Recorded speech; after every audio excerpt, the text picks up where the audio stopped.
Good morning, everybody. Welcome to the 2 Minutes of Truth podcast. We're here every weekday at 6 a.m. on iHeart Radio, Apple Podcasts, and Spotify. You can also watch on YouTube tonight at 9 p.m. But for now, let's get this morning started.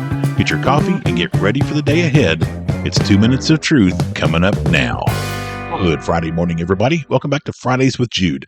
Last week, we talked about the corrupting of the souls of people with false doctrines of osas and denying the deity of Christ. That's equated with murder.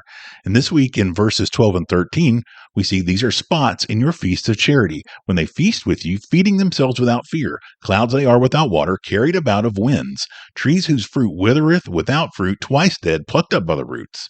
Raging waves of the sea, foaming out their own shame.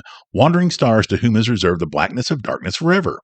Jude is describing the effect these false teachers and their followers have on a body of believers. They feed without fear, meaning the church is weak and doesn't rebuke these false doctrines. As clouds without water, they're carried away from one false belief to another, and they have no spiritual fruit. They may look like it, but there's nothing of substance to them.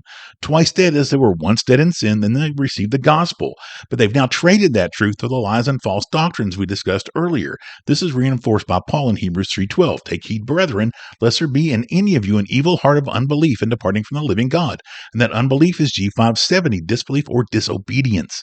Plucked up by the roots, as we talked about before, these are the tares taken out before the wheat. Watch our Learn to Turn video called Rapture Decoded. Adam Clark comments on verse 13 that such were those proud and arrogant boasters, those headstrong, unruly, and ferocious men who swept into their vortex the souls of the simple and left nothing behind them that was not indicative of their folly, their turbulence, and their impurity. As wandering stars, they are erratic and unusable for guidance. Don't fall for it.